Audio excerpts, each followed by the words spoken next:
It's blueberry season, it's fundraising season, and it's feast season. But really, it's always Oddcast season. Let's jump into the stories, the sass, and the summer vibes.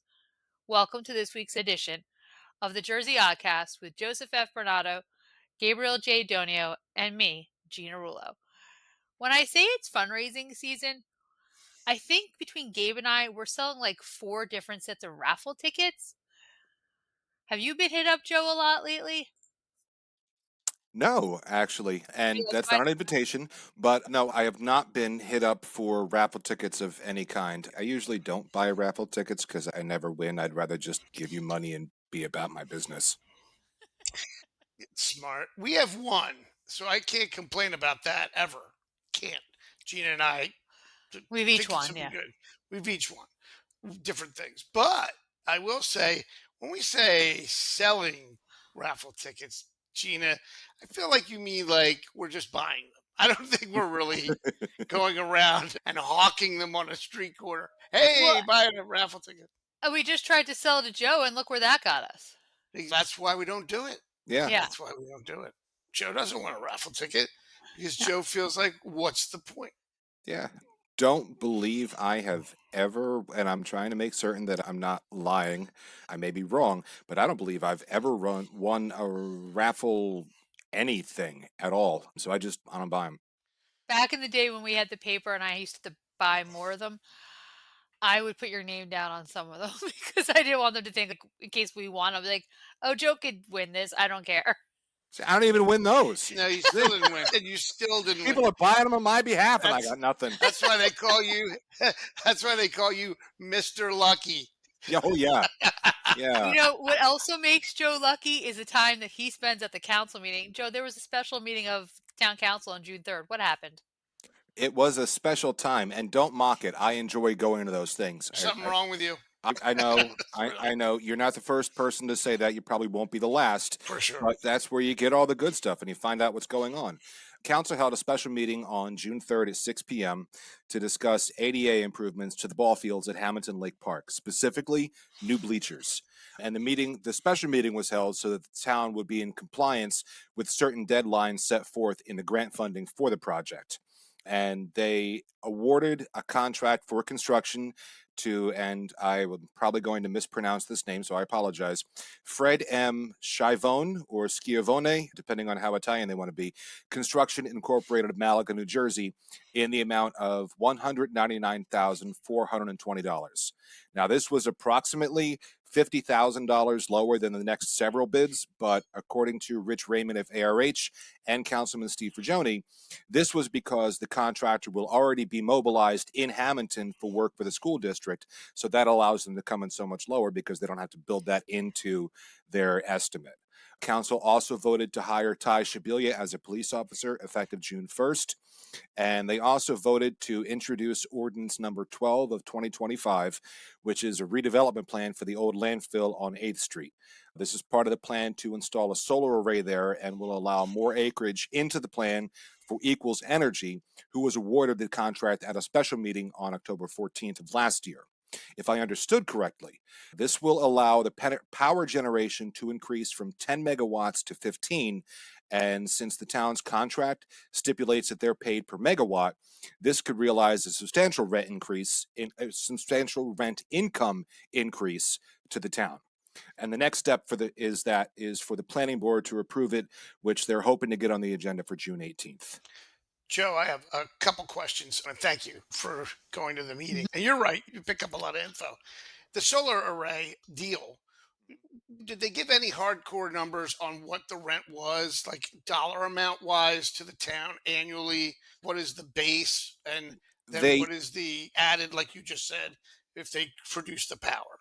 They did at the October 14th meeting. I couldn't find those numbers. They didn't go into specific details at this meeting, but if they're paid per megawatt and it's going from 10 to 15, I know Solicitor Malinsky said that it would be somewhere in the neighborhood of, if it goes through and they do all of the power generation up to 15, it would be somewhere in the area of $500,000 a year.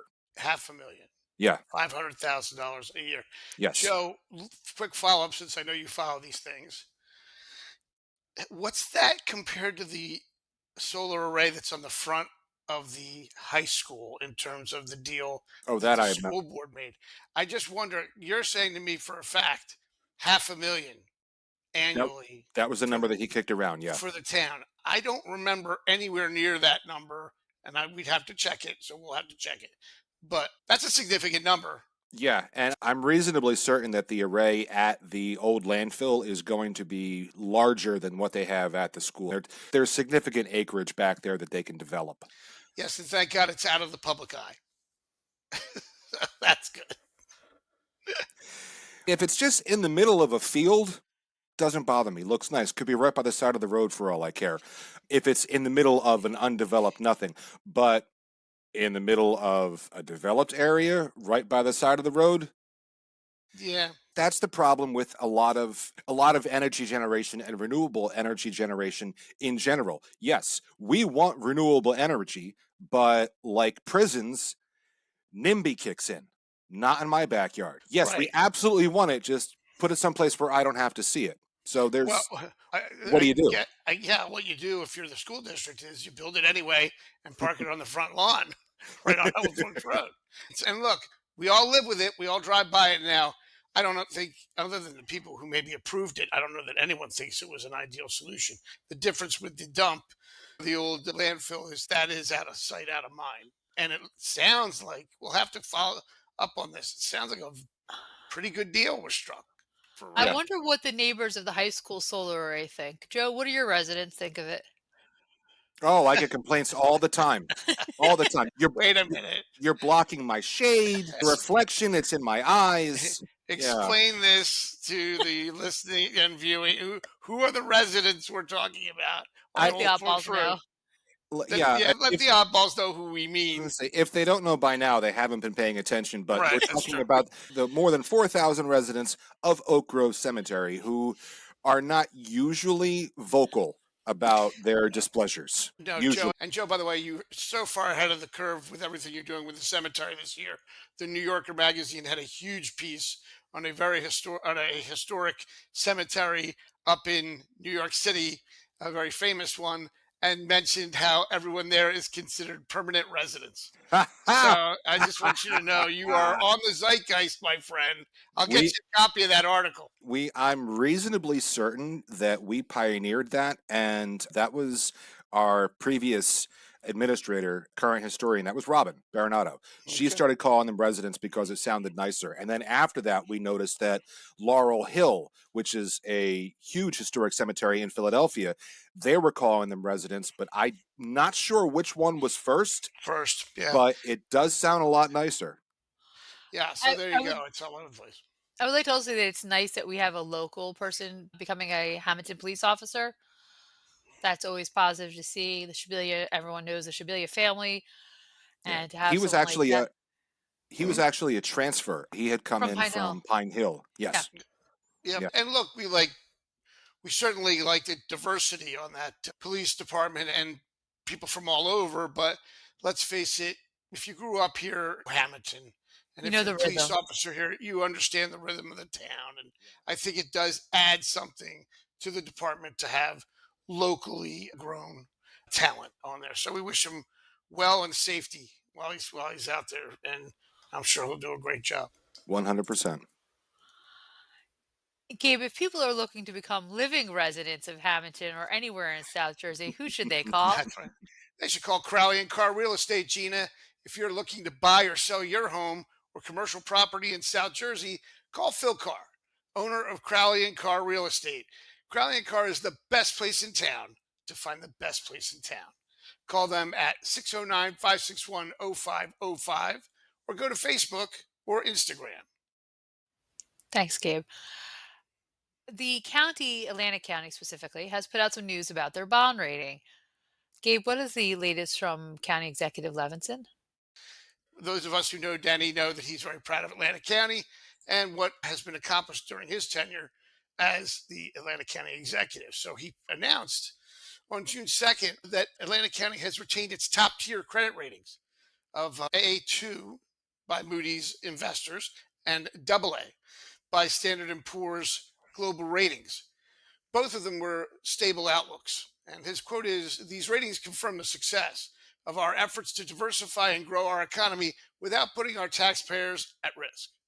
And the better our rating, the lower interest rate we pay for purchases and capital projects, helping our taxpayers keep more money in their pockets." So, in layman's terms, it's just an excellent rating that every government would strive to have. And it now does free the county government up to, if they want to do bonding or they want to do other things for projects, it's going to be a lot easier to do that now. Yeah. I think it's very positive news considering what difficulties the county was in during the, I guess, what we call the Great Recession of 15, 16 years ago. And to see that they've maintained a strong bond rating and to have all this going on when there is some economic uncertainty out there, it's very positive news. And to live in that part of the county, to live in the Atlantic County is also very strong. Yeah, yeah. And if I'm not mistaken, just in case anyone is unfamiliar, bond rating is essentially a credit score, right? You pay your bills on time, that helps your bond rating. You don't have an out of control debt to income ratio, essentially, that helps the bond rating. So all of this speaks to the fiscal responsibility of the county. That's right. And a great way to put it. And you're talking about a significant budget, hundreds of millions of dollars. And to be able to manage that well is a feather in their cap. And Denny, to me, he's been there a long time, but during his tenure, you can't say that the place went downhill. Right. It certainly has done well. And there's a lot of, when you have an announcement like this, everybody tips their cap because anyone who financially understands how things work say, look, that's an accomplishment. Yeah. Yeah. Congratulations to the county and everyone The, involved. the only better credit rating is an AA1, and to be AA2 is just right up there. Very stable, gonna pay your debts. This is the county you want to be in, and I think that's exciting to have for us. On the other side of things, in Hammonton, we have some lake heroes that we want to talk about. Last week, the Canoe Club posted online that Bill Denninger and Eric Knight assisted a man who appeared to have capsized in Hammonton Lake and was unable to swim. According to the post, the man was 80 years old and he was fishing at Hammonton Lake. Bill Denninger was leaving the Canoe Club.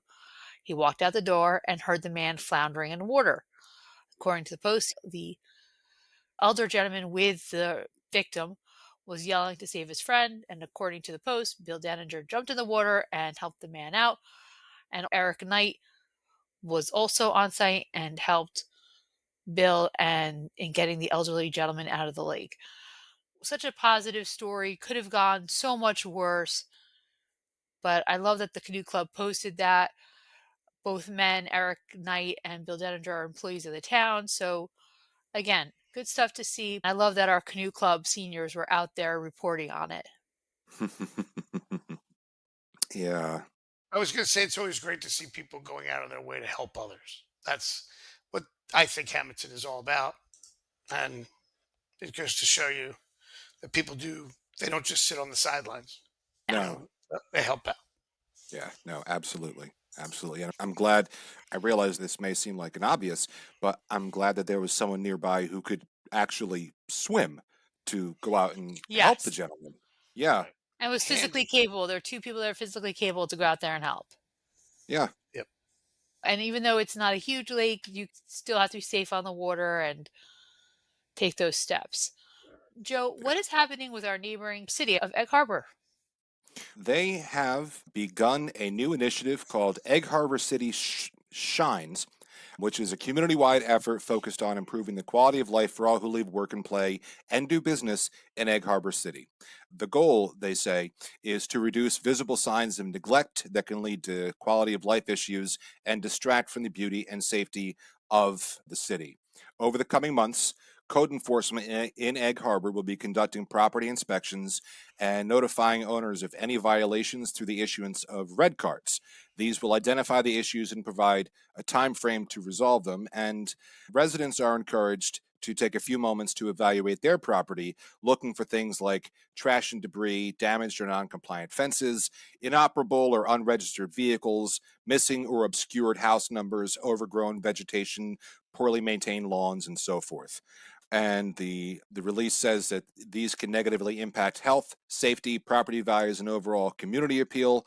And especially for business owners, maintaining a clean and attractive property and adhering to codes help both attract and retain customers.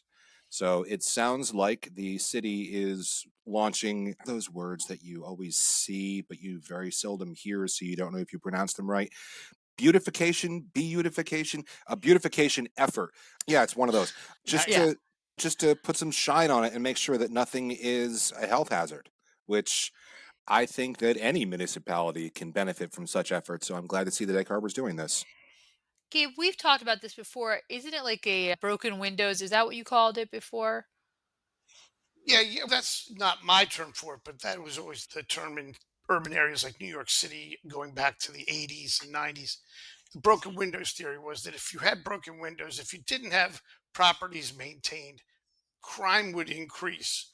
Some people disputed it. I think there's something to it. We know that in Hammonton of the late 80s and early 90s, things were not good, particularly downtown. There were a lot of deplorable conditions.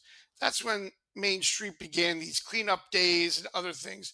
And one of the nice things about the last 25 years is there's been less and less to clean up because there's been more and more renovated and revitalized downtown.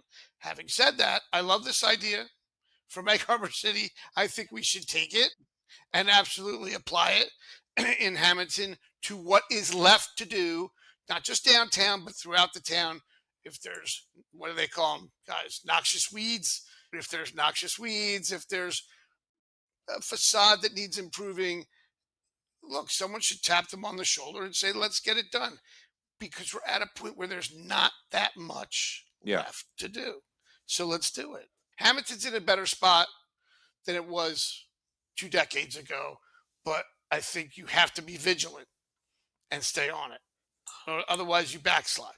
Oh, That's my feeling. absolutely. So this is a great idea in Egg Harbor City, and I think if we can apply it to Hamilton in some way, we should.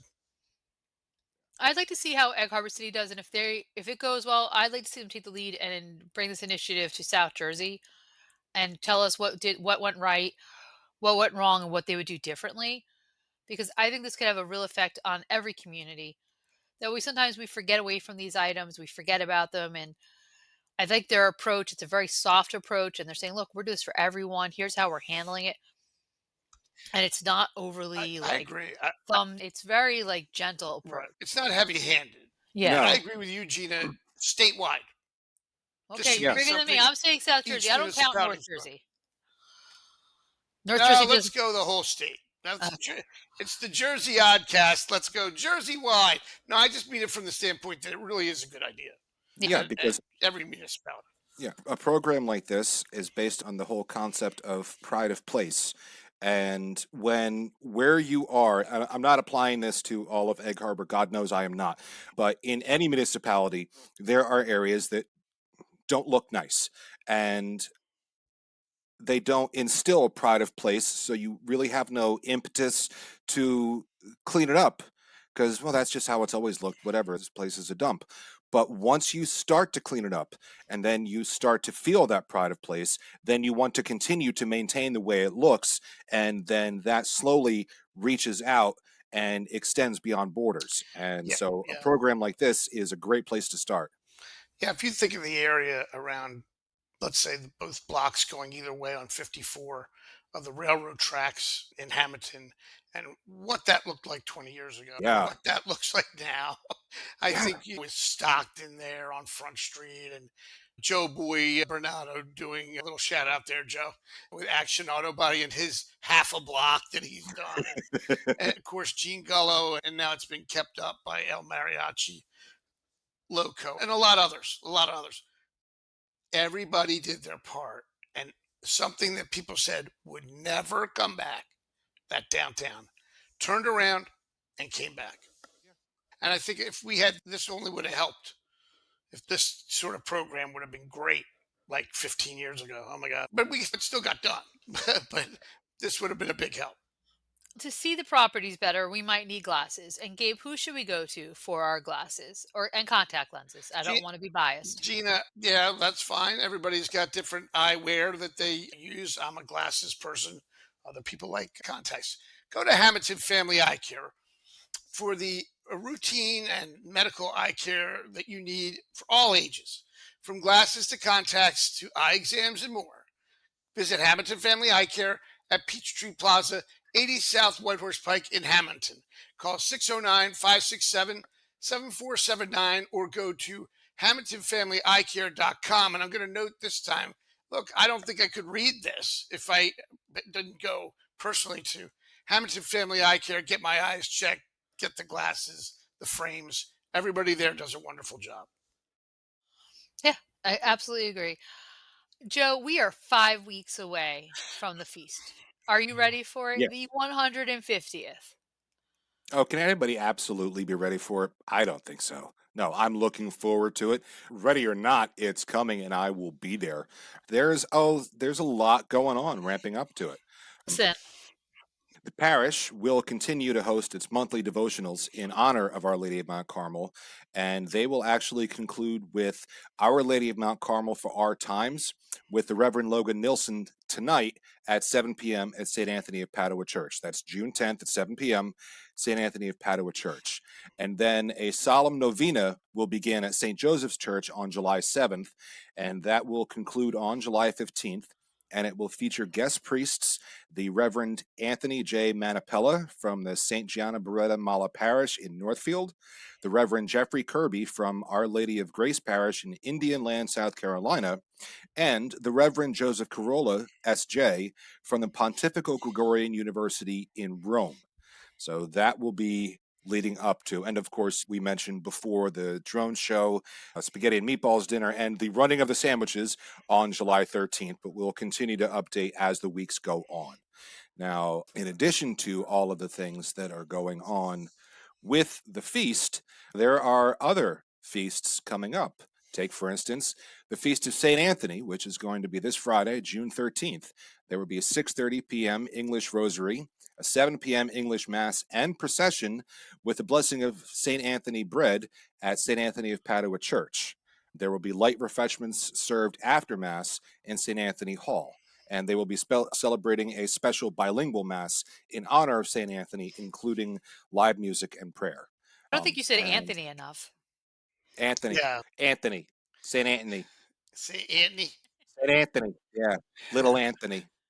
If you don't know where St. Anthony's is, just say a prayer to St. Anthony. He'll help you find it. Yeah, Tony, you'll can you find come out. around?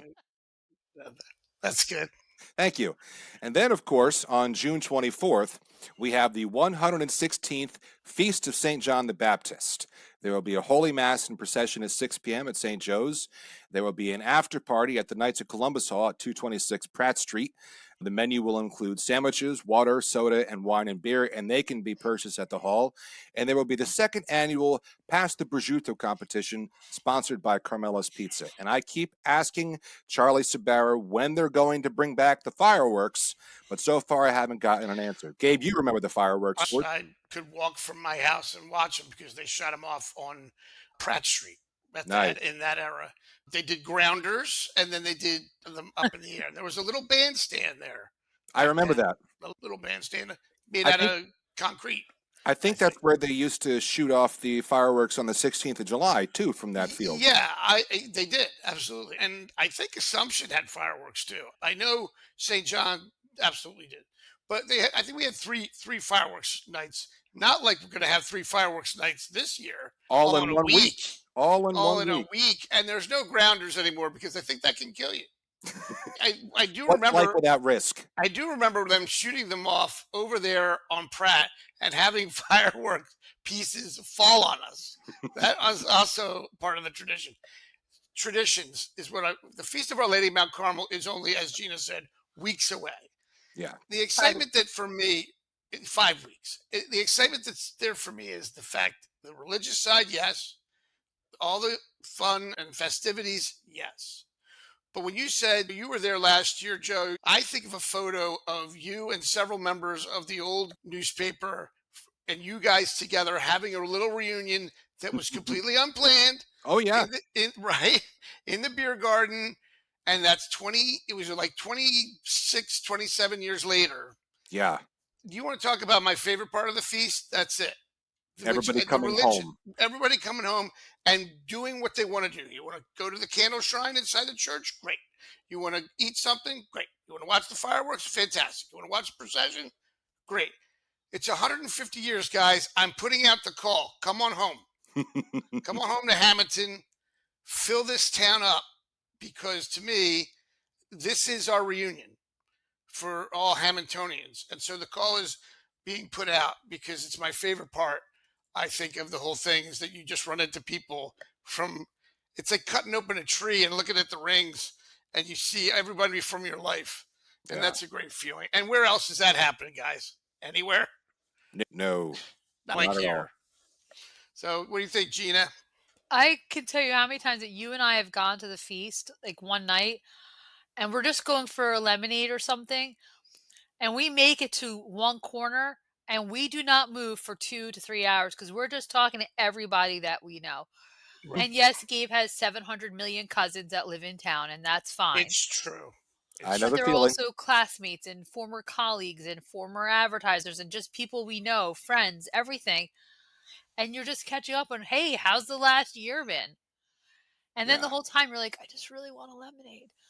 But you're having Yeah. so much fun that you don't realize that 2 hours have passed and you have not moved from that one We corner. we went inside the church for the candles. My mom, of course, is there because she's everywhere, Yeah, Yes. yeah, and omnipresent. it really. And When she's we not were dating walking out. Joe. We're it's not. My mother is not dating Joe. Relax. They Watch just go that to. tone, young man. They just all go to the same events, which is weird or odd, as we like to say. Oddballs, trust me, it's odd. But I was just going to say, Gina had a coworker and her son with came in, and she wanted to see what the feast was all about, and had been here years ago. And what she remarked was just, she's like, "How many people do you guys know?" Because we kept running into people we knew, and right, do you remember Everyone. 5 feet? It was I actually believe I ran into you that night think with you your did. coworker. Yeah, that's right. So, yeah. So case in I point. can't verify this. Case in point. So it was like that, and people are just, if you come in from out of town, it's wow. You not just me and Gina though. That's like a Hammontonian thing. I think it's, you don't have to be, oh, we were in the media and this. No, it's if you've lived here a long time, Yep. you just know a lot of people, and we all go to the same event, and Yeah. that's the And beauty of it. I think some graduating classes have stopped even having official reunions because you're just going to see them on the 16th of July at the beer garden anyway. So Right. what's the point of spending money for a hall? I think Let's we just should do it play a there. game. Should we play a game? How many Joe Bernatos can you spot at one night at the feast? Do you know what I mean? Yeah, it's like Where's Waldo? It's like Where's Well, Waldo? I've always said it's not an official town function unless there's at least 3 of us present. Yeah. I think you get to that pretty quickly. Yeah. On any day of the feast, in the evening, especially, because some of those Joe Bernatos are working. Like you're yeah. working, but in the evening, probably. I'm looking forward to it. I can't wait. It's always ungodly hot, or maybe very godly hot in this case. But I do love going down there, standing outside, talking to people, dreaming of that lemonade and knowing I'm never going to get it. But it's okay. You know what I mean? And I, it's just, I think one of my favorite moments, speaking of standing outside and enjoying the meals, every year I get Zeppeli, and yeah. I walk around and I'll eat them in the carnival grounds, or I'll take them home, but they never taste as good as just getting a bag of nice, fresh, hot Zeppeli and sitting on the church steps, eating the Zeppeli and watching people walk by. That, I think, is my favorite thing every year, just taking that 10, 15 minutes, having my blood sugar spike through my hairline, and just taking everything in. The diabetic is eating powdered sugar. That's great. I think that's Yeah, wonderful. I'm doing it on the steps Why of the church on Italian Christmas. So if that's how I go out, I like to think that'll get me some grace with the Lord. I think you go out if you go inside the church. Yeah, it's possible. Or turn into a pile of ash. We're not sure. Yeah, But like to be the honest, statue. I don't want to take away anything from St. John's too, but St. John's is always a really special day. I love that it's come back, that they're really investing in it. There's a younger group, and by younger, not 60, that Oh, is in there that's working on this. Because when we started, or when I first moved to town, St. John and the Assumption trickled out. I was there for the last couple, and it was sad Yeah. because you had the St. John's on the 24th, Hmm. Feast of Our Lady of Mount Carmel on July 16th, and then you had the Assumption on August 15th. And it was like the perfect summer. It was like a little triumvirate of events. You're like, this is perfect. And then you lost two of them.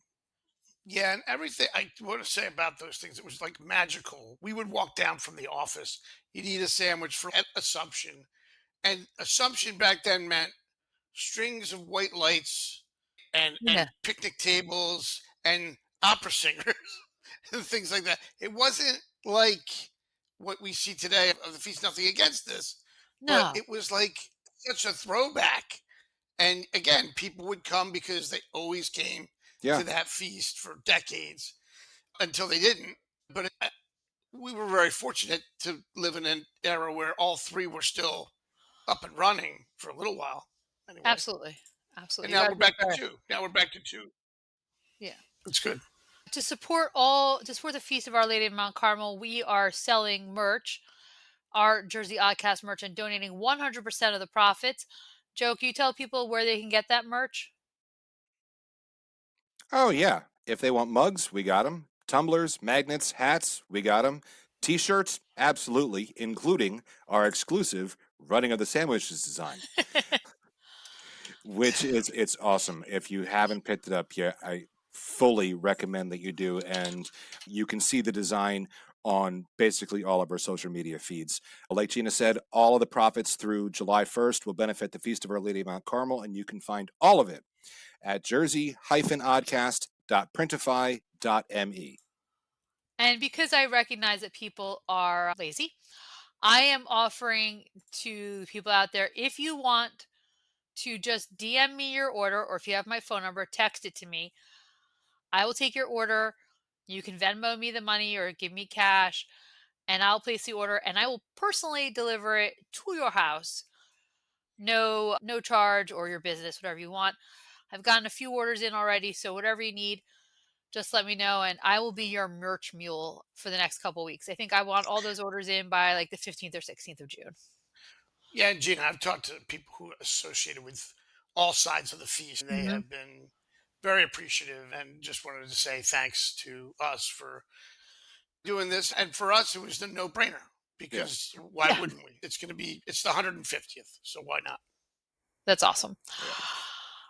Yeah. Okay. One of another great business in Hammonton is Master Wire. Can you tell us a little bit about them? Absolutely. For more than 40 years, Masterwire Manufacturing Fence Company has been providing the South Jersey and tri state area with residential and commercial fence supplies and services. Whether you're looking for quality products to do it yourself or are in need of a trustworthy fencing company to install your fence, they've got you covered. Masterwire Manufacturing Fence Company provides the highest quality products and customer service to each and every person who walks through their doors or gives them a call. Contact Masterwire at 609 567 1616 or visit their website at masterwirefence.net. Thanks, Joe. Joe, I think we'll stay with you for a moment. You're Joe Bernato. You were a I am. grower. You know what's going on in the blueberry season. What's happening? Where are we? Any day now. Any day now.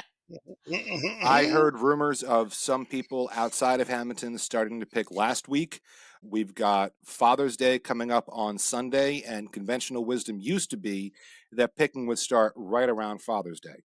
So we're right there any day. It really all depends on who wants to be, just like in any given comment section, first. So Joe, what is the word? What kind of crop are we looking at out there? it's looking like a decent one. Pollination was good, which is always helpful. We didn't have any kind of late frosts or heavy freezes, so bud sets for the most part throughout were decent. We're looking at a good one. As long as the weather continues to cooperate, it doesn't get too oppressively hot or we don't have rain after rain, then it's looking to be a decent year for the town of Hammonton's blueberry crop. That's great. People Exciting. ask me all the time. They're like, "Oh, how much of the blueberries are grown in Hammonton? You call yourself the blueberry capital of the world." I said, for the state of New Jersey, I would say easily 90% of the blueberries that are grown in this state are pretty much grown in our town or Yeah, right around it. I would So, think.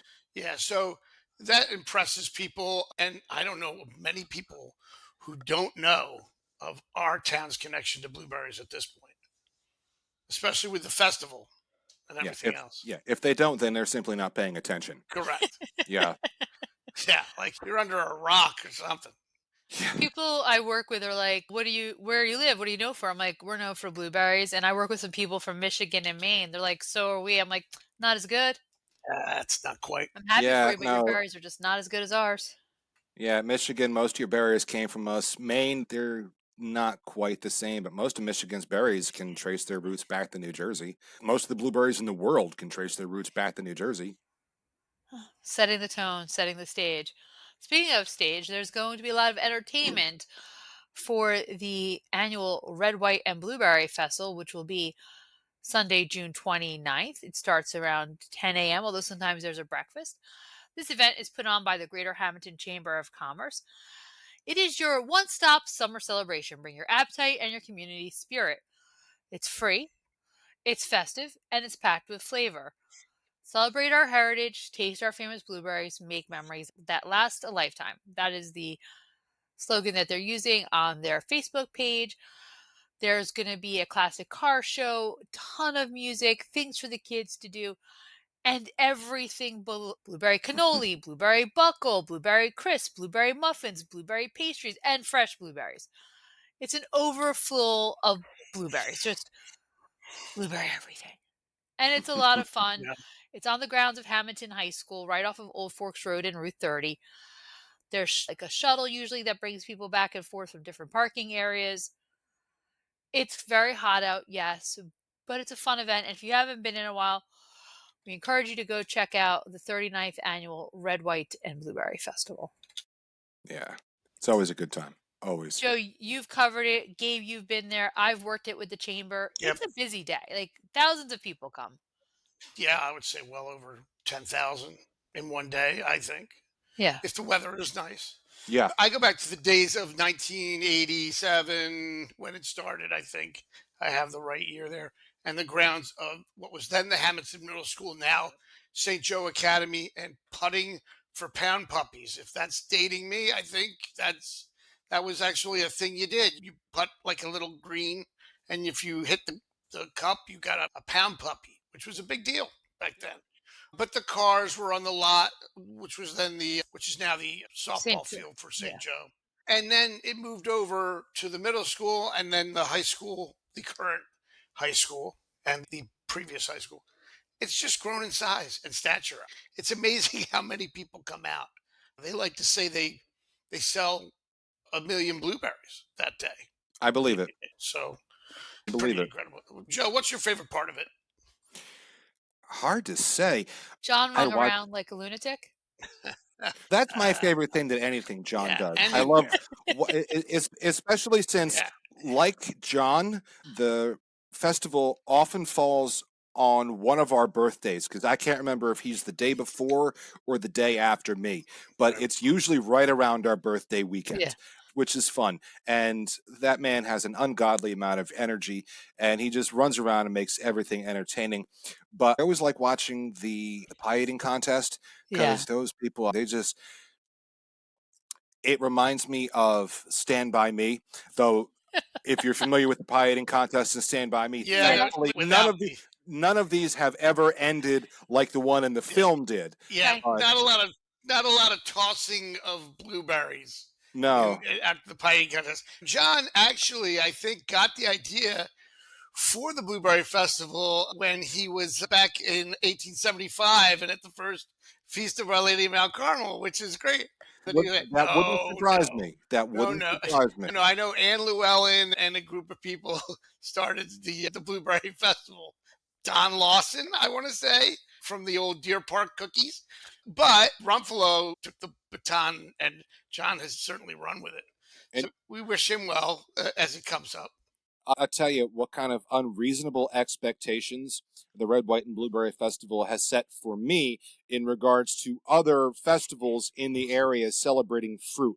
I will never forget, I'm not going to say where because I don't want to embarrass them or come across terribly, but there was at a little church within 10, 15 miles of here, they kept advertising this strawberry festival. And I'm like, ooh, strawberry festival. I love strawberries. So I kept marking the days and marking the days. And I'm thinking they're going to have T-shirts with strawberries. They're going to have people in strawberry costumes dancing around. It's going to be music and the whole thing. And I go to this strawberry festival, and it's held in the basement of this church. And it's like 4 old ladies selling jam.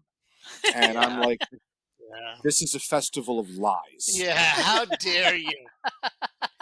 How dare you market this as a festival when the good people of Hammonton know what a festival looks like, and they go to the Feast of Our Lady of Mount Carmel or to the Red, White, and Blueberry Festival. Heck, even St. John's has more of a We went party to than the that. Cranberry Festival once out in. Oh, in Chatsworth. Yeah, we went Oh there yeah, once. that's big. They do it No, up. they do it They big. do it up. That's big. Yeah. They get a lot of people. Yeah, they I do. mean, the cranberry, it's not the blueberry. My Let's favorite thing face though was the Spam Mobile. Do you remember that, Gabe? They had the Spam Yeah, Mobile here. it was like a big bus that was retrofitted for Spam. All this kitschy stuff I that would have eaten that. travels. Yeah, they travel around, I'm sure, to the festival with the Spam bus. I think we tried some Spam that day. That was the first and only time I've ever had Spam.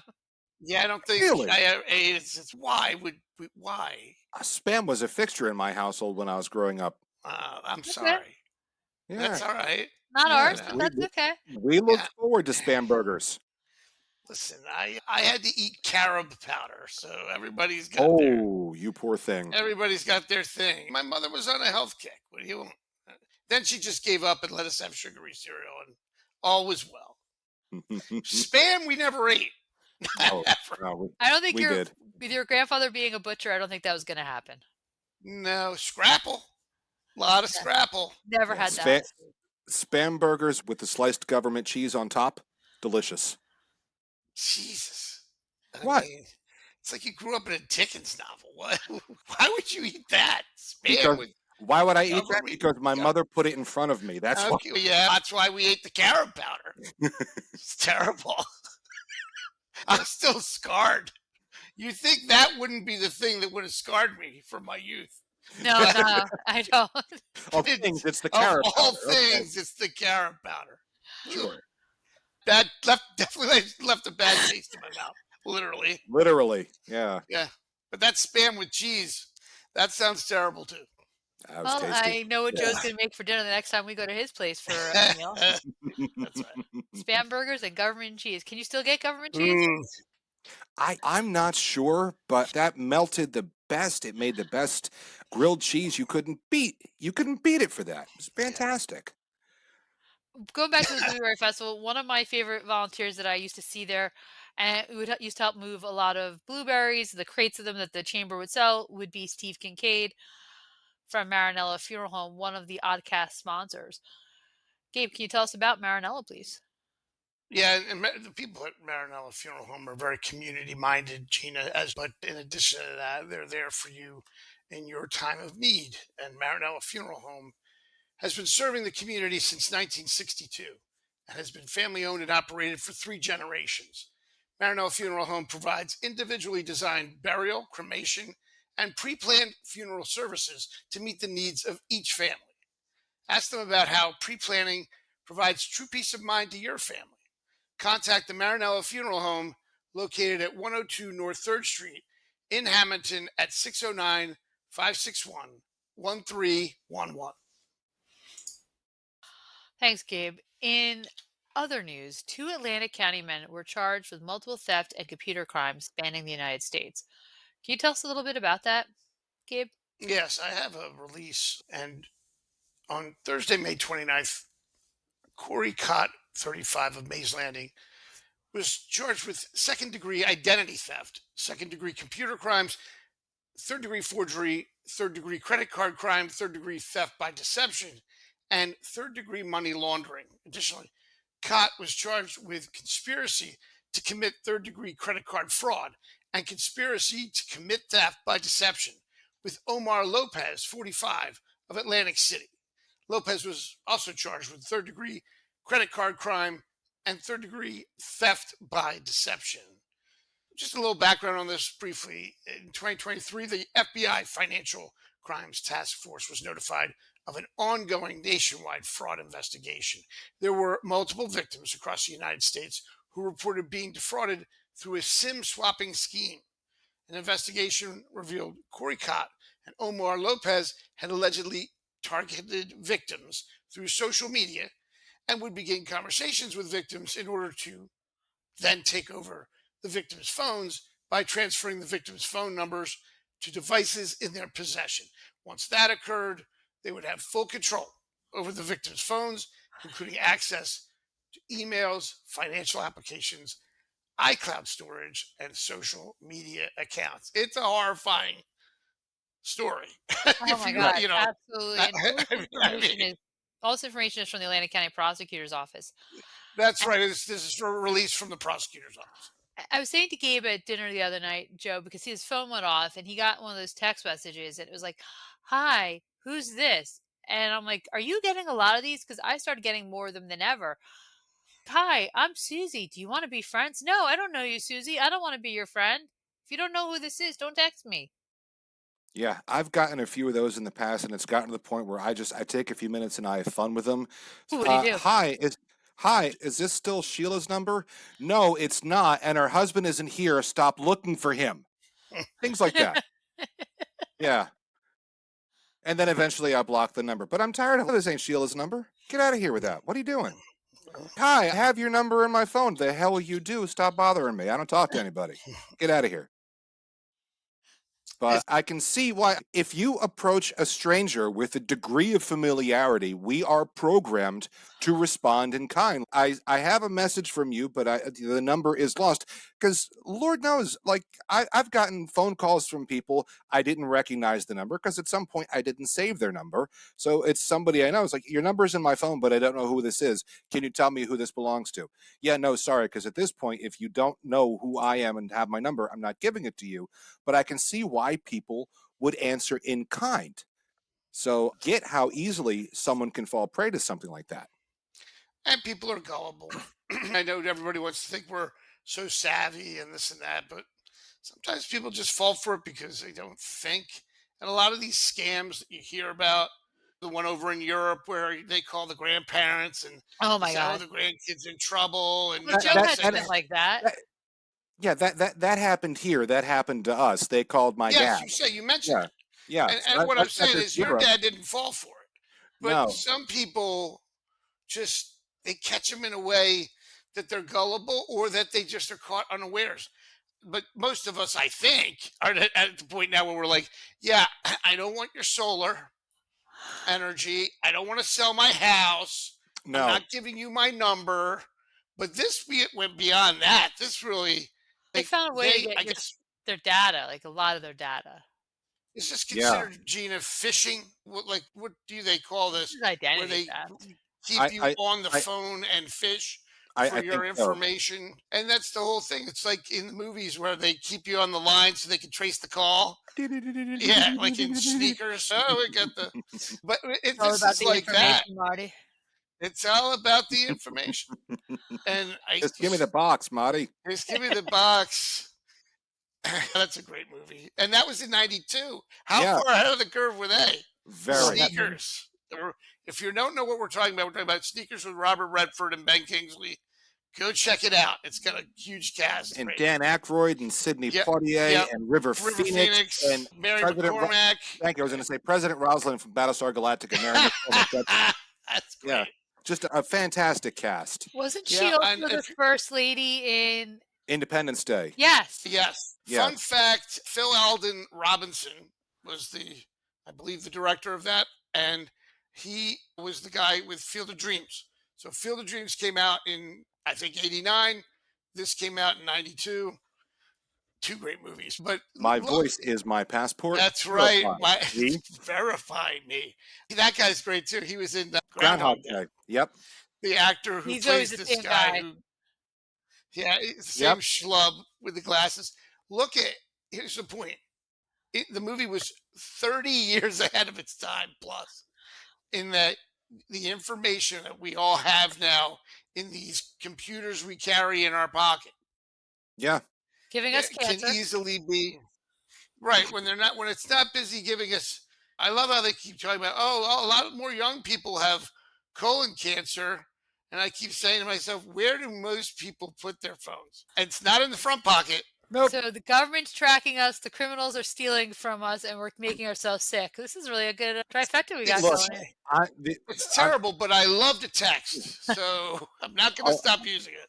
along those lines, I will say one thing. I'm sure you remember when the vaccines first came out for the plague. Was it a plague? COVID-19.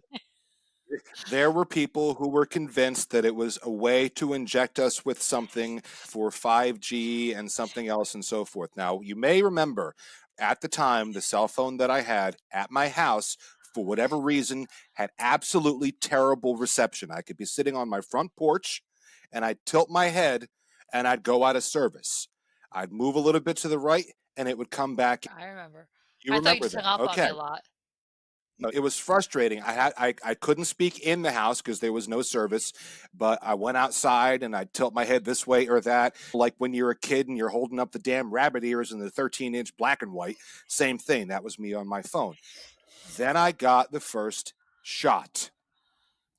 When I tell you that day, all of my cell phone reception problems disappeared. I'm not kidding you. So I am certainly not one to join the tinfoil hat brigade, but apparently they rebuilt I me think you because they are. had the technology. Yeah, it sounds like. On a That day, on a side note, that day Joe also began hearing all of the old TV shows on Channel 48 in his head. Also through on my that day, filling. Joe got a new My phone. That's filling probably did. what it was. Right. Yeah, Through that his was filling, months later that I through got his a new filling, phone. suddenly Joe, through his filling, got bewitched. What And was it? I couldn't remember if that was Bewitched, if that was Gilligan, or if that was My Favorite Martian. it's I all of was them. kidding about the cancer thing. You're dead serious. He means it. That day, I Look at that. swear to God. Oh, speaking of Listen, God, I'm going to transition now into something else. Congressman Jefferson Van Drew invited one of his constituents to lead Congress in a floor prayer. He invited someone who is a member of the Sikh community. That was not well received in it, according by one of the other Congress people, specifically Representative Mary Miller of Illinois, and she said that this gentleman Gianni Surinder Singh, and I apologize if I mispronounced his name, should never have been allowed to lead prayer, and called for Congress to uphold the truth that America was founded as a Christian nation, and this is coming from Politico. She took down her tweet or her post on X, whatever you want to call it. She originally identified the gentleman as being Muslim. He is not. He is a member of the Sikh community. He has a religious facility or congregation in Vineland. And what was very upsetting was that Congressman Van Drew tried to do the right thing by bringing somebody different into the House of Representatives to open up prayer to show the diversity of his region. And it got blasted away. And the news story was not about this person now in a positive light. It became this very negative thing and very divisive.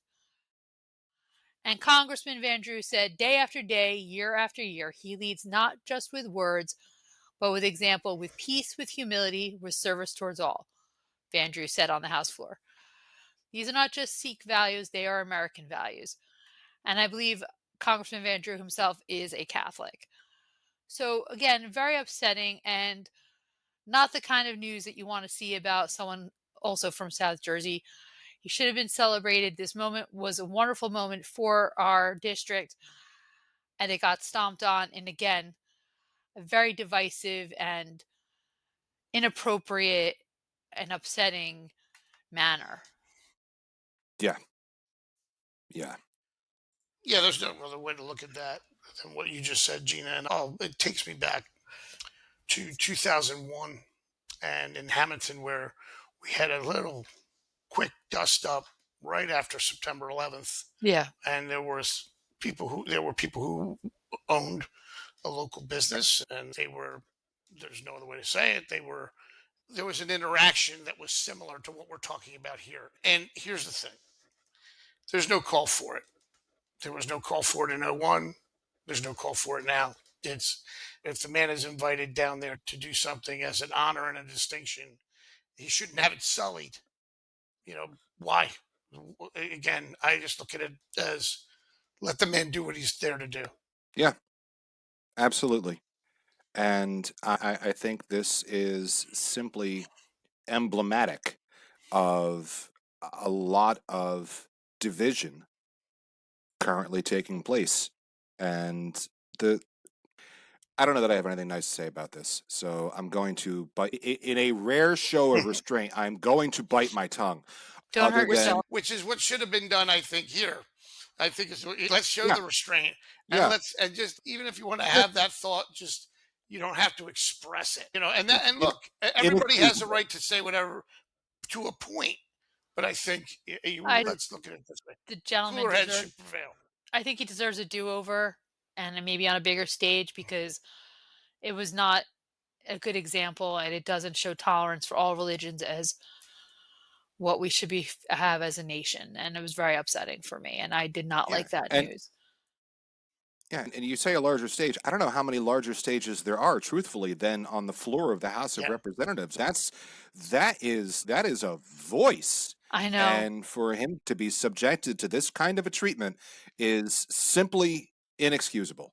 yeah, and I think Congressman Van Drew is handling it well, and certainly was not, I'm sure, his intention to have anything like this happen. No. And No, now he'll do right by that gentleman. Look, at the end of the day, it's a teachable moment. Again, about the people want to talk about division and divisiveness and different things. I think I'm a big fan of common ground, and I'm a big fan of bringing people together. We talk about the Feast of Our Lady of Mount Carmel quite a bit here and things like that. It's positive and it brings people together. That's on our local level. Nationally, the rest of the nation could do well to take a page out of Hammonton's book and look at common ground and look at ways of bringing everyone together. We need that. yeah. Agreed. Before things get too heated and we need to crank up our AC, we should really be talking about our electric bills. Joe, what's coming out of New Jersey's government with regards to the rising cost of electricity in the Garden State? On June 5th, Governor Phil Murphy, Senate President Nick Scutari, did I say that right? And Assembly Speaker Craig Coughlin announced more than $430 million in direct relief to lower the cost of energy bills.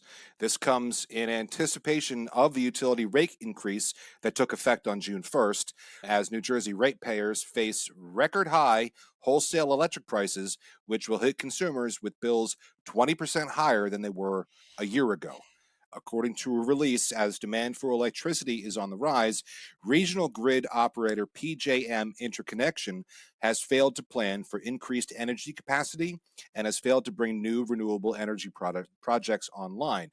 But with this initiative, all 3.9 million ratepayers in New Jersey will receive at least $100 in direct relief, while eligible low to moderate income New Jerseyans will see at least $150 more deducted from their energy bills. And these credits are funded by the Clean Energy Fund, the Board of Public Utilities allocation of Regional Greenhouse Gas Initiative proceeds, and the Solar Alternative Compliance Payment Account. So, yes, rates are going up, but we're going to see some manner of relief. That's positive Is news. $100 a lot for people who, yeah, whose bills went from 300 to 600 or 700? No, but it is a help. And when you consider how many ratepayers there are, $100 per ratepayer comes out to a serious amount of money coming from the state.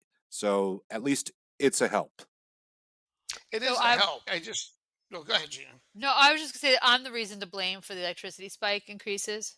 Is that right?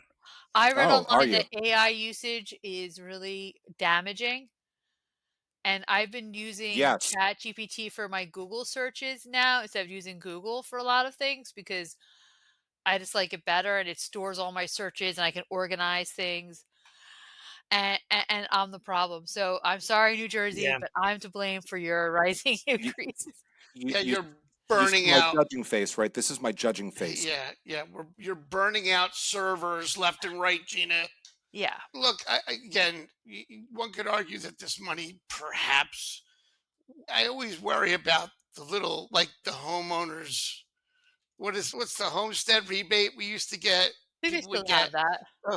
the homestead rebate.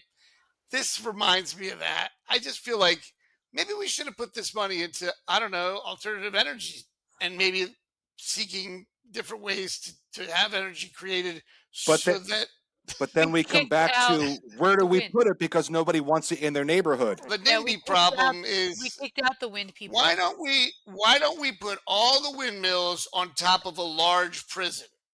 That would solve everything with solar panels. As blades. That's Yeah. right. I think if we put it all Like a together, pinwheel? maybe we could build that on the dump. We could put that on the landfill. No, no one's going to go for that either. But you know what I'm saying. I'm just saying That sounds like some Lex Luthor, Monty Burns nonsense. yeah, it's pretty good. We're going to blot out the sun Yeah. next. Guys, I'm just saying the funding is great. People get this money to defray the cost. I just think It's a sometimes one-time thing. $430 million dollars we might have been able to spend on some alternative energy sources that would be more of a long-term solution. And you bring up Monty Burns, it just strikes me, you know what I'm going to say, monorail versus fixing the roads. Yep. It's just Uh, monorail. But Main Street's still all cracked and broken. Sorry, Mom. The mob has spoken. and here's your Joe could do the footnote. whole That's a thing. Simpsons reference, people. That's a Yes, Simpsons reference yeah, from a long time yeah, ago, not your modern yeah. Simpsons. That's old Simpsons. That would have been right around the time sneakers came out. Right. But listen, I'm sure our oddballs get our references, or we have them running to Chat GPT so they can run up electric bills like Gina. So, way to But go, it's so Gina. nice Way to having all of destroy your the searches. environment. Like you have all your searches organized. It's so helpful. So you know, like if I You have Oh, don't like yes. care. Yes. I have a recipe You Yes. don't. collection, I have a It's vacation helpful collection. You don't when care about Skynet takes turtles. over. You don't care about turtles. You don't care about the baby seals. I'm not I don't clubbing know them. what. I'm just saying, it's the environment. We talk about the aquifer. You don't care. You know what I do care To you, about? I it's care about Bagley Annie's Market, one of our sponsors. They're a great place to go for ingredients or for a prepared meal. Gabe, can you tell us about our sponsor? I sure can. Bagley Annie's Market is a Hammonton icon, obviously, and at Bagley Annie's Market, they always say we treat our customers like family, with a variety of custom cut meats, farm fresh produce, delicious cheeses, a full deli, and more. Bagley Annie's Market has something for everyone. They are famous for their wide variety of authentic Italian specialty products. Try their Italian bread and rolls, prepared foods, and homemade pasta. Follow their social media for weekly loyalty reward promos. Bagley Annie's Market is located at 417 12th Street in Hammonton. Call 609 561 0693 or visit Facebook and Instagram for more information. Gabe, there's a really cool fundraiser coming up for the Hamilton Fire Department. It's called Fire and Ice. It's the Hammonton Fire Department fundraiser, which will be held June 26th from 6 p.m. to 8 p.m. at Rita's Italian Ice and Frozen Custard at 10 North Whitehorse Pike in Hammonton. And this is all to benefit the fire department. If you stop by Rita's of Hammonton between 6 p.m. and 8 p.m. on the 26th, there's going to be giveaways from the fire department and Drug Alliance. Rita's is donating 20% of all sales during the event to the Hammonton Fire Department. That's 20% of all sales to the fire department. The funds raised will help keep our firefighters hydrated during the hot summer months. So they thank also the Hammonton Drug Alliance for their support. It's a great fundraiser. Go It's a out there and delicious support. fundraiser. Yeah, go out there and get yourself some delicious Ritas. And this is the time of year. to get some nice Wheaties Joe, water ice and go get it. does the name of this fundraiser remind you like a James Taylor song? What? Fire and Ice, What's this? Fire and Fire, Rain. fire, it's fire and rain. It Yeah, Yeah. fire reminds and me. I rain. didn't say No, it is. It reminds me. no. If anything, and Gabe may get this, it reminds me of a superhero duo from Keith Giffen's run on Justice League America.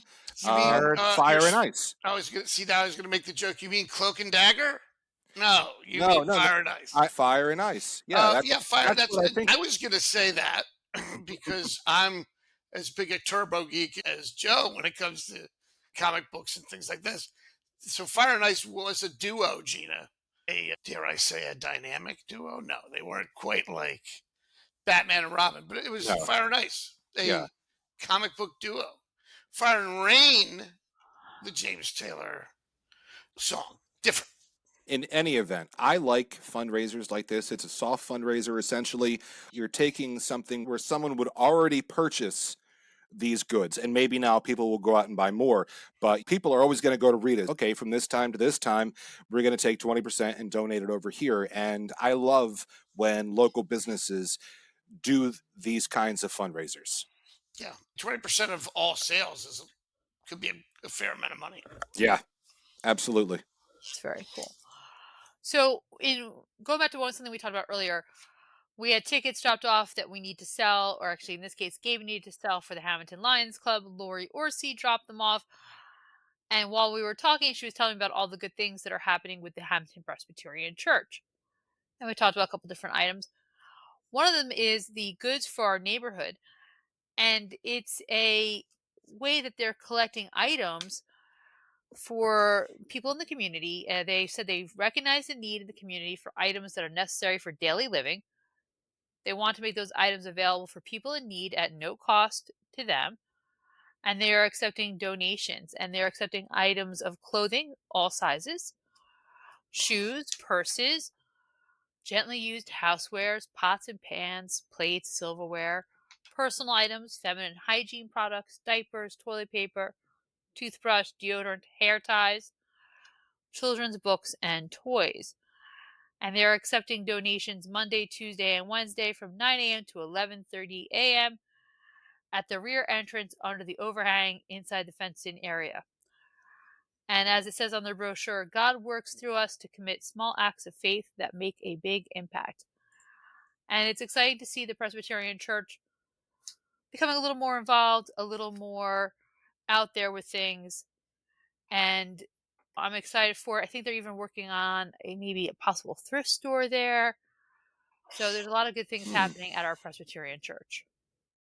Yeah, that would be nice. I know whenever we have the townwide yard sale, their grounds right on Bellevue looks like a flea market for everything that they have for sale in order to raise money, and at such a low cost. So I think this It's would be great.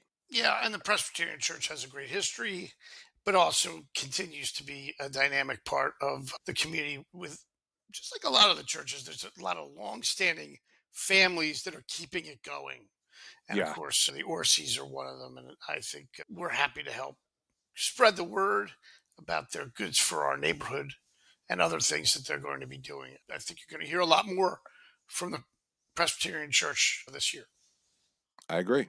I agree. Joe, if the Presbyterian Church or anybody in this area needs insurance, who should they call? Were I them, I would call Diversified Insurance. See Diversified Insurance for all your commercial and personal insurance needs. They are a value added firm. They provide unsurpassed service, consult with you to determine your needs, and offer you a choice of insurance plans and programs. They are a value hunter who can find the best combination of coverage, service, and price. Contact them today at 609 567 7771 or visit their website at diversifiedinsuranceofnj.com. Thanks, Joe.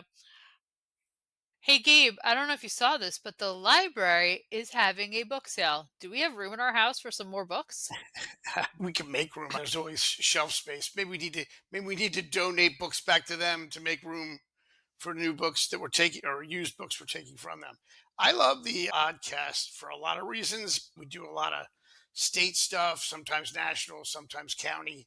But I love the hyper local stuff like this. So, library, the Atlantic County, the Hammonton branch of the Atlantic County Library, they're having book sales from June 19th to June 24th. And it's a summer book sale blowout all day during those days at the Hammonton branch. It's going to be in the meeting room, and it's good for all ages. And basically they say join us for our summer book sale blowout and find great deals on books for all age levels. So if you're a reader, nothing better than to go there to the library. It's over there on Egg Harbor Road, South Egg Harbor Road, and stop in at the Hammonton branch of the Atlantic County Library and see if you can get some cool books for your house or just one or two for yourself. And that's the whole event. I think it, Not for nothing, but Hmm? I'm sorry. Go ahead, no, because I'm gonna please, about to after make you, a Joe. terrible pun. Gentlemen first. Oh, don't call me that. Don't let that get around. You'll ruin my rep. Nobody believes it, Joe. Don't worry. Thank God. Books are a lot like Jello. There's always room.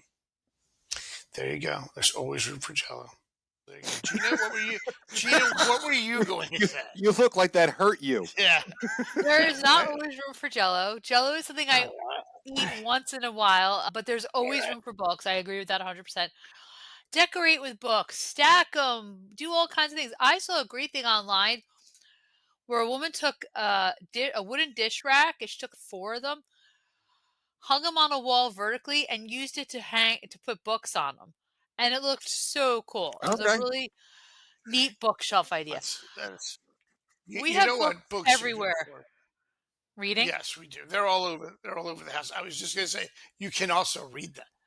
yeah, That's Before you put knowledge. your to be read pile, you Right. put them yeah. there, take them down one at a time. Yeah. Yeah, that's good Like stuff. No, they are a good decorator thing too. I love a house that has bookcases. And what do you have, Gina?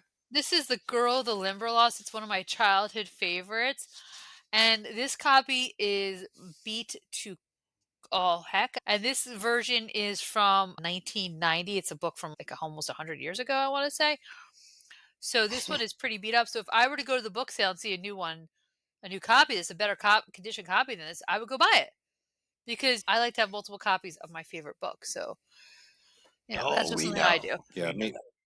Me too. I used to hit the book sales of the library years ago, and every time I found, and I felt almost like Mel Gibson in Conspiracy Theory with, oh, Getting what you was into that book that. the assassins always read with Holden Caulfield, Catcher in the Rye. Catcher in the Rye. Whenever he saw a copy of Catcher in the Rye, he had a compulsion to buy it.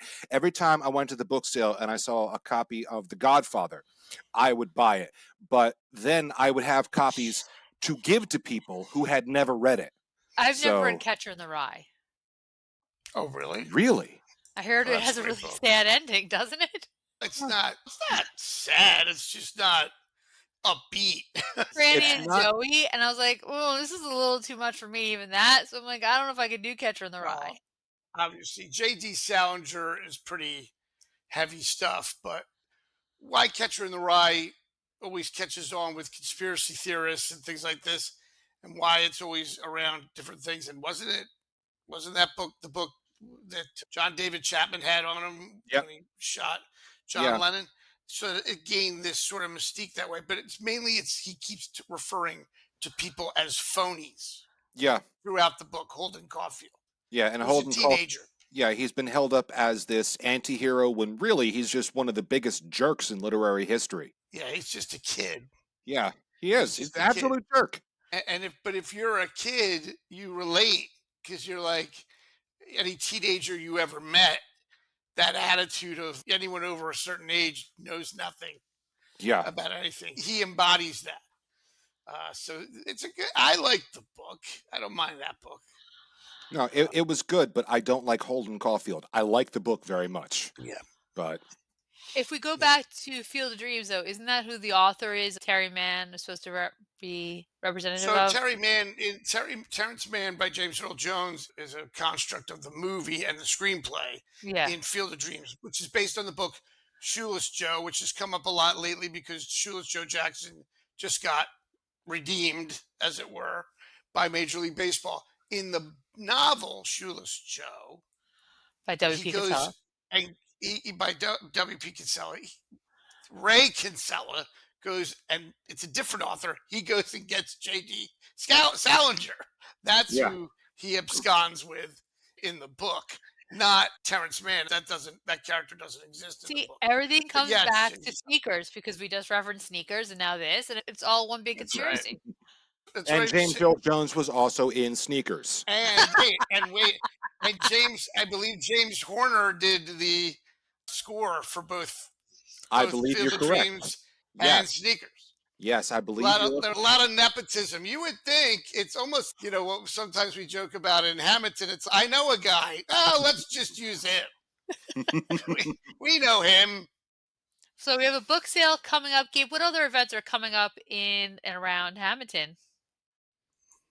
We have the Rocco's Townhouse community calendar. It's sponsored by Rocco's Townhouse, who pride themselves on being a spot where everyone can meet and eat. Delicious appetizers, entrees, burgers, and more, along with a full bar and plenty of craft beers on tap. Remember, everyone meets at the Townhouse, 21 North 3rd Street in Hammonton. Call them at 609 561 9384 or visit roccostownhouse.com. And now the Rocco's Townhouse community calendar. Before they head to the makerspace on June 18th, should come to Rocco's Townhouse for dinner. Join an inspiring maker meetup featuring Hugs Ceramics. Hugs Ceramics is all about fun, community, and the magic of handmade pottery. June 18th at 7 p.m., 15 8th Street, Hammonton, New Jersey. Also of note, spend your Friday the 13th exploring the secret spaces and little-known corners of Batstow Village Historic Site. Guided through the mansion and village by one of Wharton State Forest's interpretive staff, visitors will have access to behind-the-scenes areas in places including the workers' cottages, general store, and mansion. Guests will see spaces not ordinarily open to the public, view odd and interesting objects from Bastow's archival collection, and separate fact from fiction in Pine Barrens history. The Hammonton Happy Hour will be held June 12th at Ricca's Brick Oven Pizza. The networking event begins at 5 p.m. Monster trucks are taking over Miller Farms to bring you an all-new and action-packed show just in time for Father's Day weekend. Shows will be held on June 14th and 15th. During this 2-hour experience, you'll witness monster trucks perform daring and dangerous stunts, FMX stunt bikes, quad racing, and an awesome intermission, giving you the opportunity to ride in a real monster truck. More information about these events can be found online. Thanks, Gabe. So I was reading online about the state of New Jersey, as I do, and I learned that there are approximately 10,000 farms in our great state, and that is taking up approximately 750,000 acres, which I think is pretty impressive considering we live in such a densely populated state. But we have 10,000 farms and 750,000 acres of farmland. Did you guys know it was that much, or did you think it was more? It used to be more, quite a bit. And Joe, I'm sure, can speak to that too. But it's still impressive because I think you can look at it this way. Again, you talk about the Pinelands Commission, you talk about preservation of land. We've been fortunate. And of course, the fact that the agricultural industry has held up in terms of prices and things like that. But otherwise, I think a lot of that would have disappeared if you look in places like Washington Township and other places. Berlin. They've essentially erased a lot of that farmland. So I am surprised that it's still going as strong as it's going. What do you think, Joe? Oh, no, I agree. And I don't know how up you guys are on Family Guy, but there was an episode years ago where they were making fun of how old the actress who played Andrea on 90210 was compared to the rest of the cast. And they were sitting in the Peach Pit and they asked her something, and they have this little old lady who looked like Aunt Bee from Mayberry, and she just looks around and goes, "I remember when this was all orange groves, far as the eye could see." And I find myself doing that in places like Washington Township, where it was all peach orchards.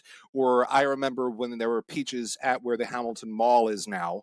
We haven't seen, or even Walmart in town and Yeah. that whole shopping plaza, that was all farmland. We haven't seen a whole lot of farmland converted to commercial real estate because of the restrictions from the Pinelands and from the zoning in the town of Hammonton. But it certainly has happened throughout the state. So the fact that we still have, which is 750,000 Yeah. acres, is A, fantastic for the garden state, and B, when you consider that the Pinelands is what, a million acres, give or take, Yeah. I think. 1.1, something like Okay, that. so between the two of them, we have almost 2 million acres of what is essentially open or preserved space that untouched, give or take. And we're not just one of the, we are the most densely populated state in the country. And I always remember when I was in college, and my friend George, his family was an exchange student family.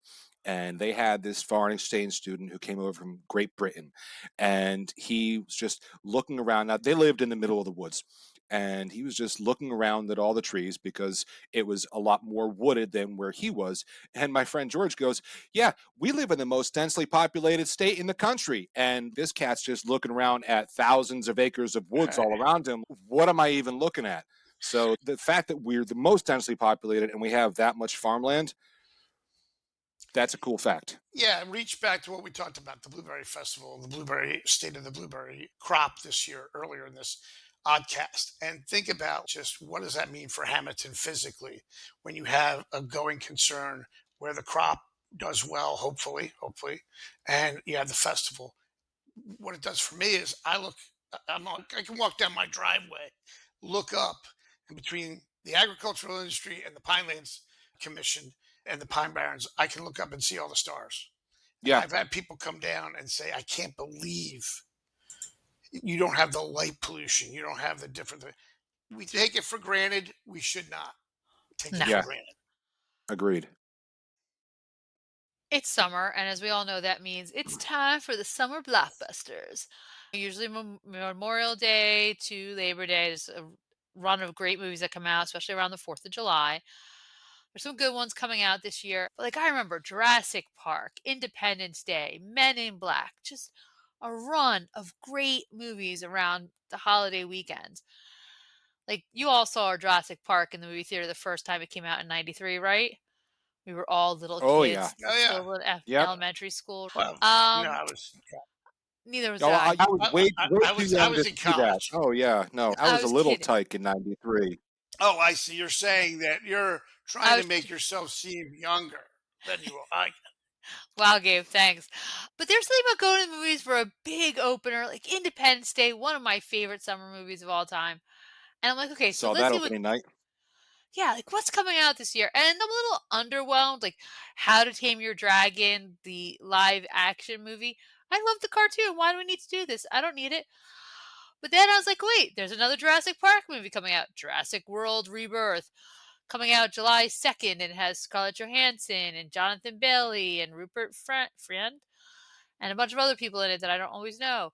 So that's pretty cool. And I'm excited for it because dinosaurs. Who doesn't love dinosaurs? We have a dinosaur museum in New Jersey.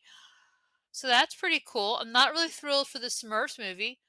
Doesn't do No, anything for me. I'm too afraid nope. of the horror movie. So I Know What You Did Last Summer with Jennifer Love Hewitt and Freddie Prinze Jr. No, not really sure I'm going to go see that, but hey, good for you. Enjoy that.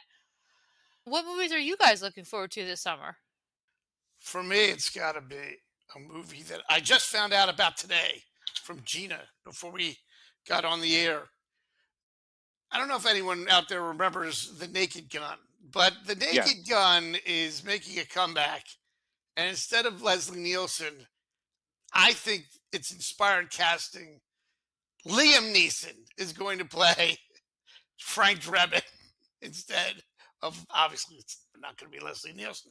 I love this idea. I don't know why I love this idea. I can't wait to see how it's executed. You've been I giggling like about it since Zucker I sent you the brothers. article. You've been giggling. I loved Airplane. I loved Airplane. I loved the Naked Gun TV show. I love the Naked Gun. Everybody in all that stuff. People don't remember quite all this stuff, but you had O.J. Simpson as Nordberg and different things. I'm interested to see how they execute it. I just want to, and it may be funny. So we'll see.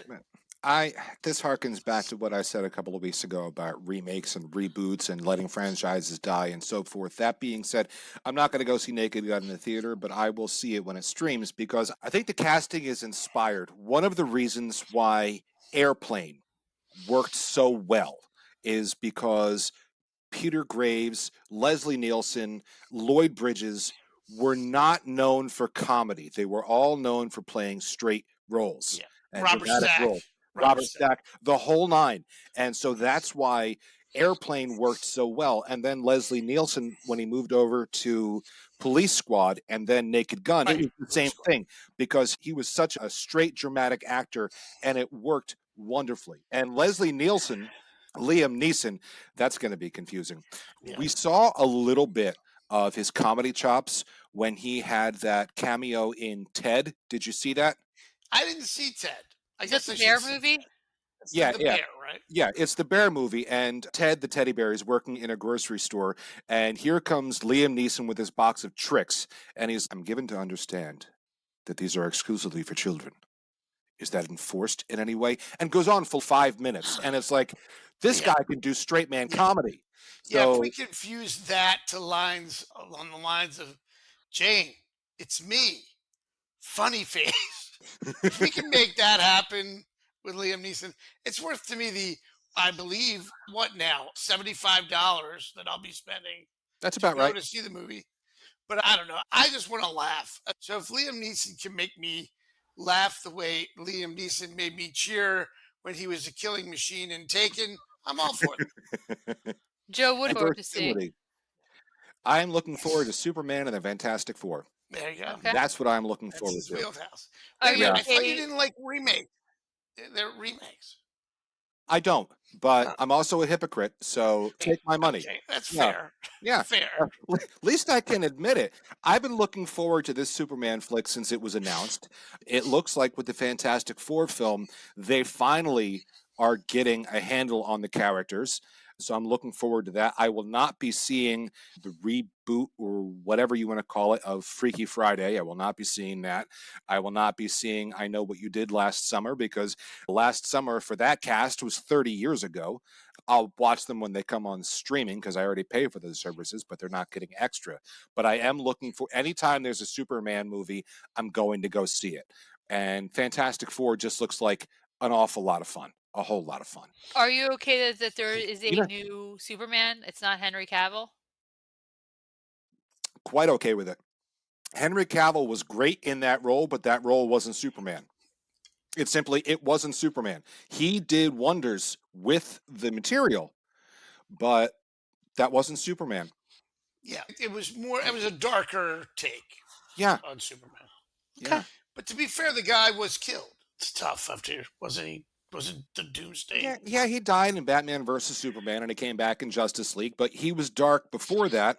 And when Superman died in 1992 by Doomsday and then came back after Reign of the Superman in 93, he wasn't dark. He was back to his regular, bright, cheery Kryptonian self. Well, I'm not more everyone can upset. wear.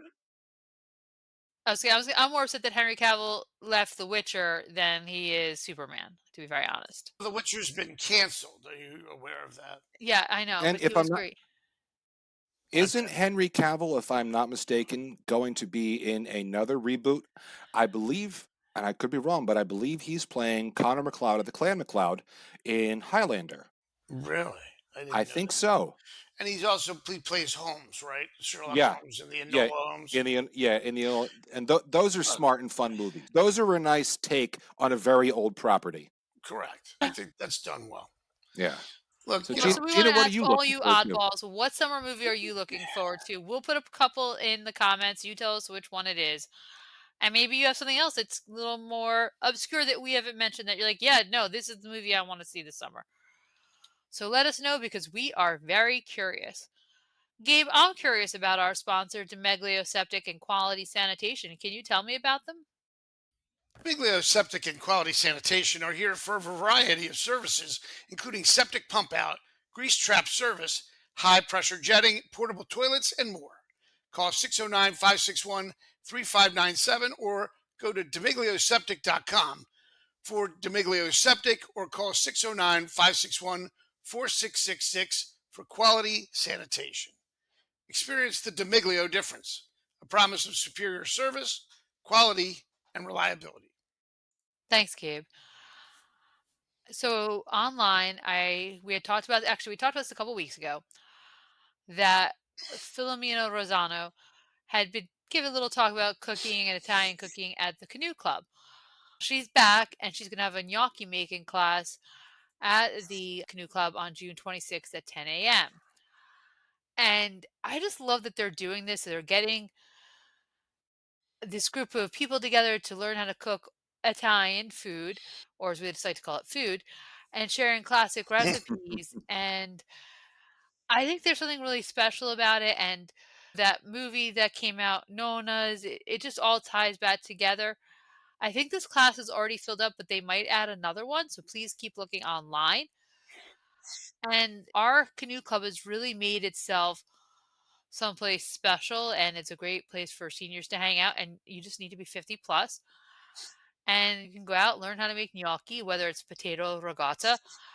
And it's a neat thing to be offering, and it's a way to share recipes. And I think that's a way to share love is you share your love of cooking, you share recipes and say, look, my family loves this.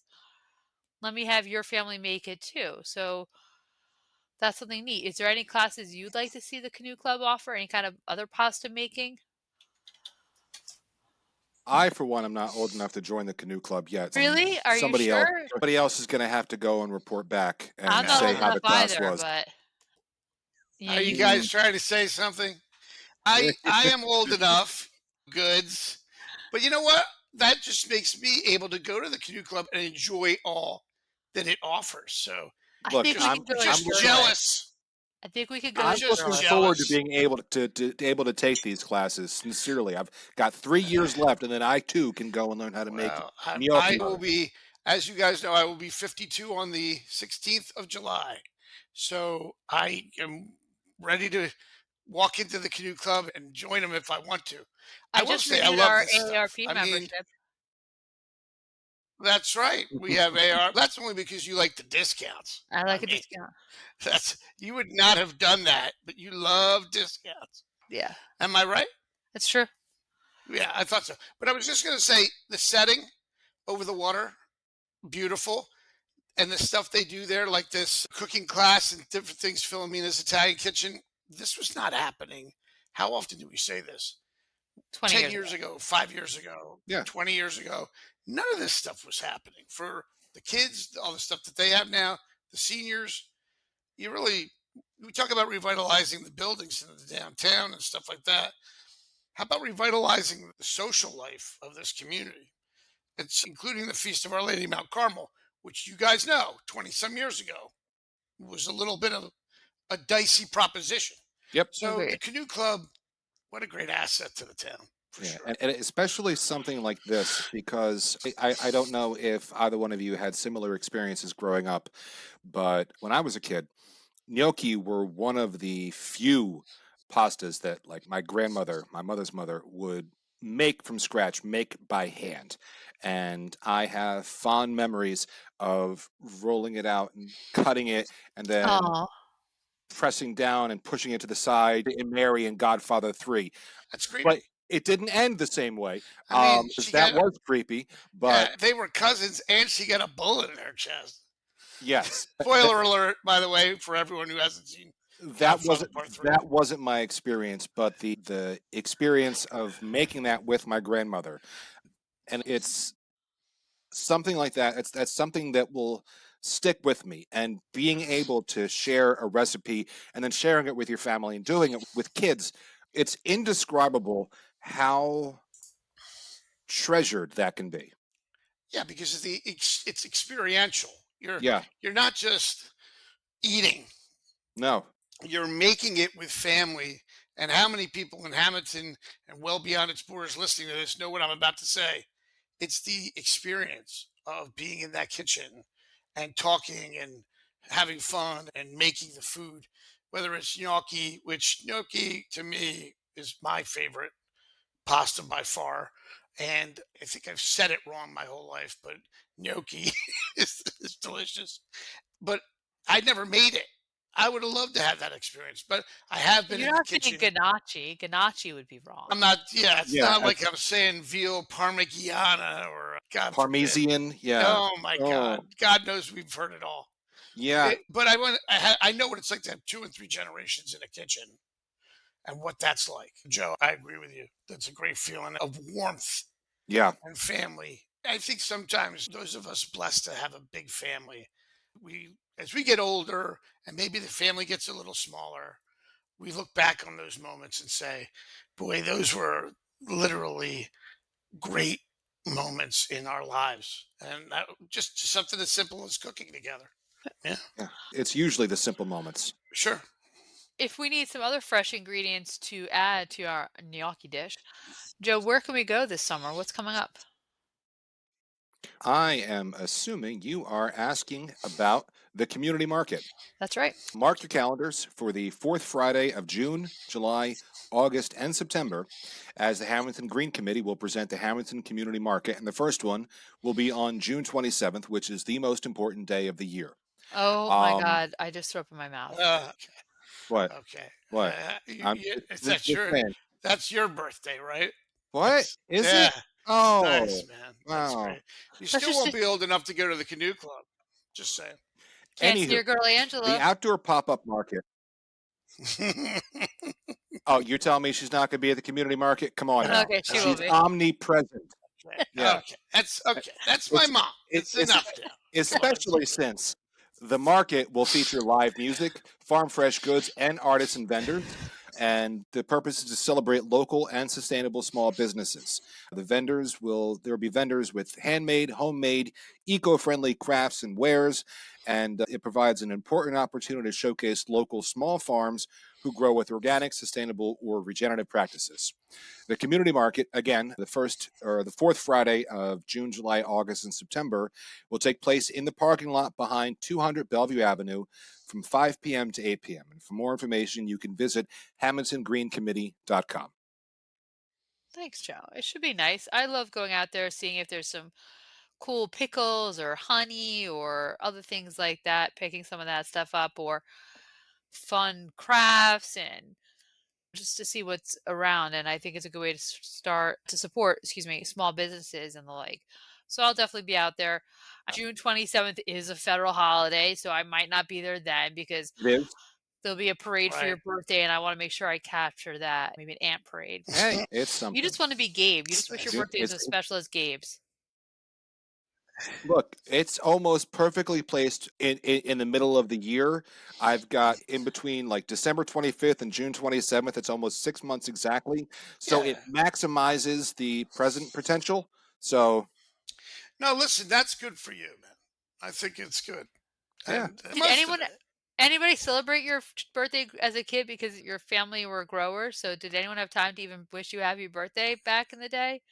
Was there even a cake? Oh, I had to work on my birthday, but there was usually a cake on the Sunday, either before or after, depending on where my birthday fell. We would have cake on that Sunday after dinner. So, yeah, Nice. it was always celebrated. Nice. This Sunday is Father's Day, June 15th, third Sunday of June. And Gabe and I both lost our fathers. Joe, you still have yours. And Joe, you're the only one of us who is a dad. Will you be grilling? Will your dad be grilling? I feel like that's such a Father's Day thing to do. What will you be doing to mark Father's Day? My father will probably be grilling. He just got a new one of those Blackstone griddle grills. Ooh, fun. Yeah, and he's a huge fan of that. I don't know that he was ever necessarily a big fan of straight up grilling on a grill. God knows I'm not. Yeah. Oh, okay, it's 100 degrees outside. Let me stand in front of fire. It seems very counterintuitive to me. I'd much rather cook in a kitchen. But at least with his new grill, it's not like roaring fire up in your face. There's a griddle. You have a little bit more control. So I would imagine that's probably the plan, but we'll find out. We'll That's probably good go stuff. to see Gabe's dad at your place of employment and then go across town and see my dad and do some stuff like that. But my dad was always on the grill all summer long. Always burgers, dogs, London broil, whatever my mother handed him on a gold, like 70s gold colored platter. He would just be like, "Okay, Louise," and he would just cook whatever it was. And that was it, right outside the door. And he was always on the grill all summer. Like I could picture it in my head. Gas, charcoal, something else. Propane, that's what's in the tanks. Okay. Yeah, propane. Yeah. Yeah, we had a grill. We had a grill off the back door, a little porch back there, and when he was available, Dad would grill. In the summertime, he was not available often as he was a produce broker, I feel that. and there wasn't a lot of time for that. But I will say, Father's Day, yeah, we always had dinner together. And I will say this: that as I get older, Frank Donio's wisdom sticks in my head more and more. And I'm very thankful that I knew that guy and that he was my dad. So happy Father's Day to him. And I'm very thankful that I knew Gina's father because he was another special guy who had a lot of wisdom of his own. And we carry that on, I think, Yeah. if we do it right. So that's what, for people like me and Gina who don't have kids and our fathers are gone, Father's Day is about carrying on that tradition. Joe, what I will the like that. weather be like this week for the blueberry farmers, for the students who are wrapping up the final days of the school year? What do we got going on? Since you're asking, I assume that means that it is time for the Oddcast forecast according to the app on my smartphone and sponsored by Ben Castone Landscaping. Call Ben Castone for all your landscaping needs at 609 561 3452. They're here to keep your yard looking great no matter what the season. And truthfully, the forecast is very similar to last week. It's more of the same. We experienced a nice little bit of lower temperatures, and we may see lower temperatures again in the future. But for the next several days, we're not. Wednesday, we're looking at plentiful sunshine with a high of 84 and a low of 64. Thursday, we're looking at mostly sunshine with a high of 90 and a low of 65. And for Friday, we're looking at partly cloudy to mostly sunny with a high of 86 and a low of 63.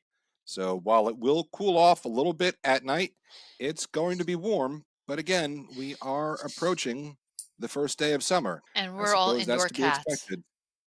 Yes. Yes, indeed. I spend more time a little bit than you do. Although, Joe, you spend time outdoors. Joe and you are Yes. outside a lot. I spend time outdoors because I am paid to do so when the checks Right. clear. And so when you go home, you're inside. Yeah, I Yes. get you. That's Yeah. probably true about me as well. No matter where people are, where can they find us to listen to the Oddcast? Because who doesn't want to re-listen to the Oddcast episodes over and over again? Absolutely. I agree with you. For more information or for sponsorship opportunities, they can find us on Facebook, Instagram, or Bluesky. They can listen to us on good heavens, on YouTube, You. Spotify, Apple Podcasts, Podbean, or iHeartRadio. They can email us at jerseyoddcast@gmail.com or call us at 609 444 6178. Thanks, Joe. I appreciate They it. can And call us thanks, and say Gabe. yoo-hoo. Yeah. And thanks for another great episode. We'll be Thank more you, Gina. we'll be Great back with job. more chaos, commentary, and community because someone's got to do it. Have a great week. See everybody.